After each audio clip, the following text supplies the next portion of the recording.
Chapter 21, Island of the Blue Dolphins.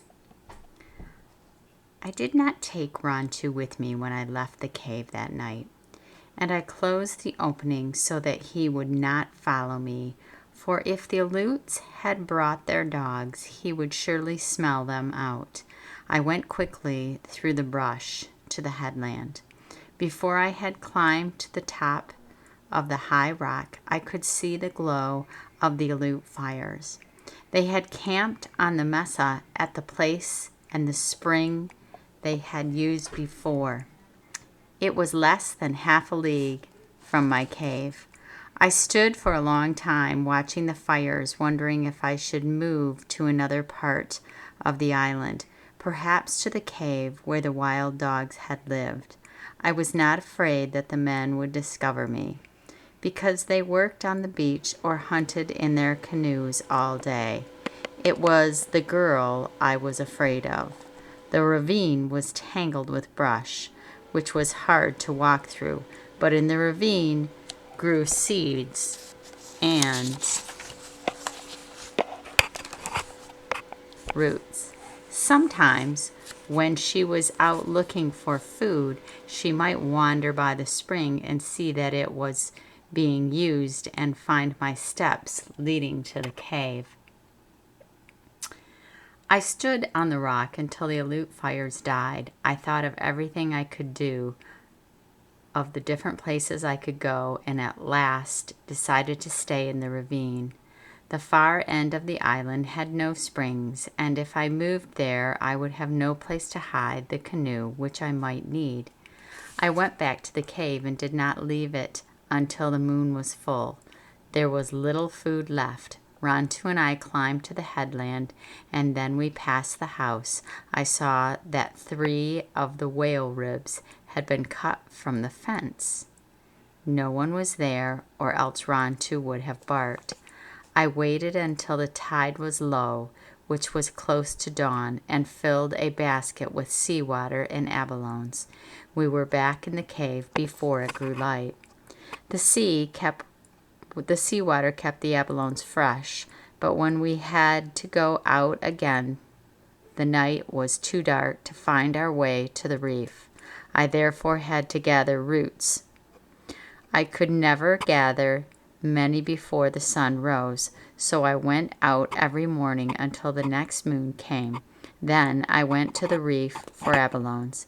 During all this time I saw none of the Aleuts, nor did the girl come near the cave, though I found her footsteps far down the ravine where she had been to dig roots. The Aleuts had not brought their dogs, which was fortunate, for they would have found Rontu's tracks and followed us to the cave. The days were long for Rontu and me. At first he would pace up and down the cave and stand at the opening sniffing through the cracks. I did not let him out except when I was with him, for fear he would go to the camp and not come back. After a while he got used to this and would lie all day and watch whatever I was doing.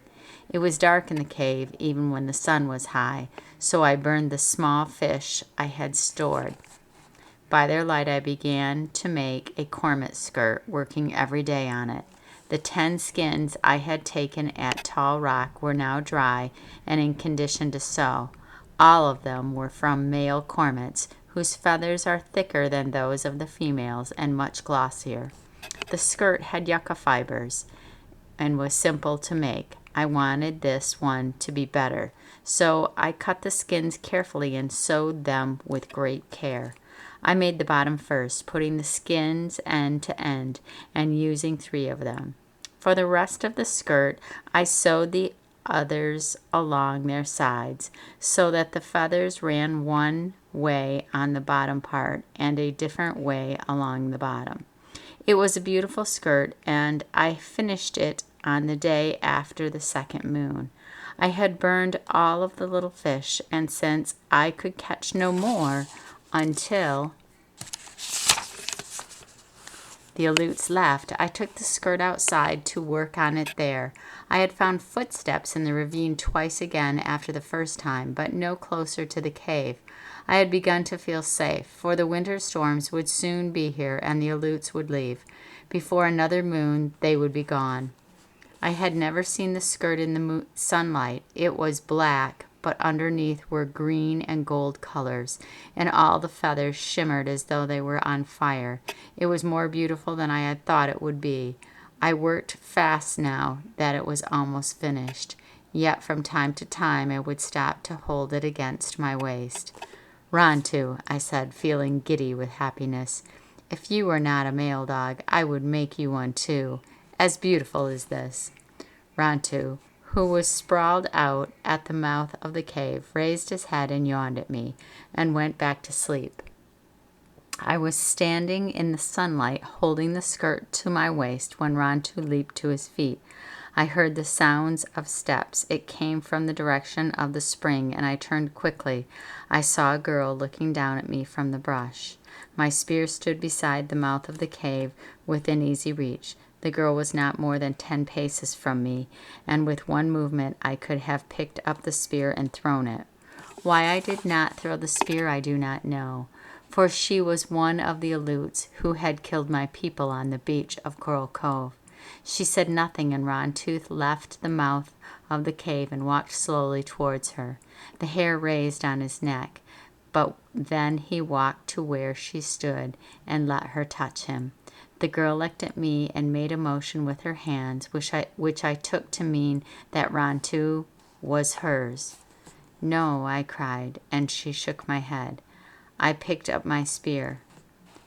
She started to turn, and I thought she was going to flee back through the brush, but she made another motion, which I took to mean that Rontu was now mine. I did not believe her. I held the spear over my shoulder, ready to throw. "Tutuk," she said, pointing to herself. I did not say my name. I called Rontu, and he came back. The girl looked at me, and then at him, and then at me, and smiled. She was older than I, but not so small. She had a broad face, small eyes that were very black. When she smiled, I saw that her teeth were worn down from chewing seal sinew, but they were very white. I was still holding the cormet skirt, and the girl pointed to it and said something. There was one word, "winsha," that sounded like a word that means pretty in our language. I was so proud of the skirt that I did not think. The spear was in my hand, but I held up the skirt so the sunlight could shine on it. The girl jumped down from the ledge and came over to me and touched it. "Winsha," she said again. I did not say the word, but she wanted to hold the skirt, and I gave it to her. She put it against her waist and let it fall upon her hips, turning one way and then the other. She was graceful, and the skirt flowed around her like water, but I hated the Aleuts and took it from her. "Winsha," she said.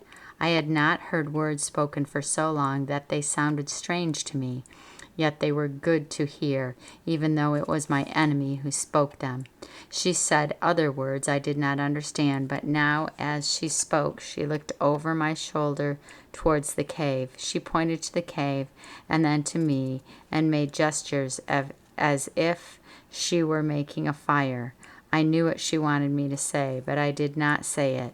She wished to know if I lived there in the cave so she could come back with the men and take me to their camp.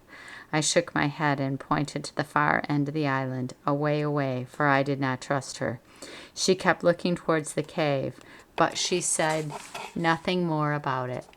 I held the spear, which I could have thrown. I did not, though. I feared she would return with the hunters. She came over to me and touched my arm. I did not like the feel of her hand. She said more words and smiled again and walked to the spring and drank. The next moment she had disappeared into the brush. Rontu did not try to follow her. She made no noise as she went. I crawled back in the cave and began to pack the things I owned. I had all the day to do it, because the men were working and would not return to their camp before night. By nightfall, I was ready to go. I planned to take my canoe and go to the west part of the island. I could sleep there on the rocks until the Aleuts left, moving from place to place if I needed to. I carried 5 baskets up the ravine and hid them near my house.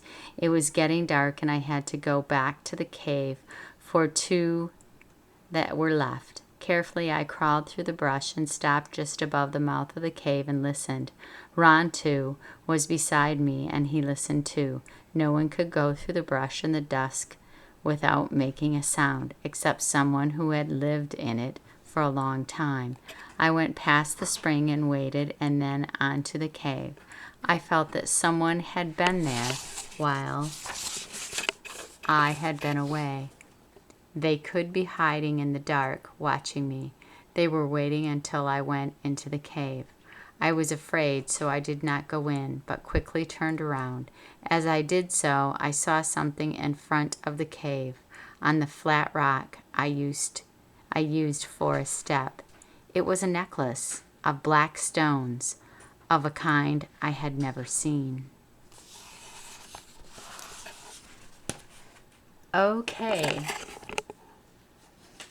Since we have completed chapter 20, I will send out a quiz today for chapters 16 through 20. Go ahead and use your book on them.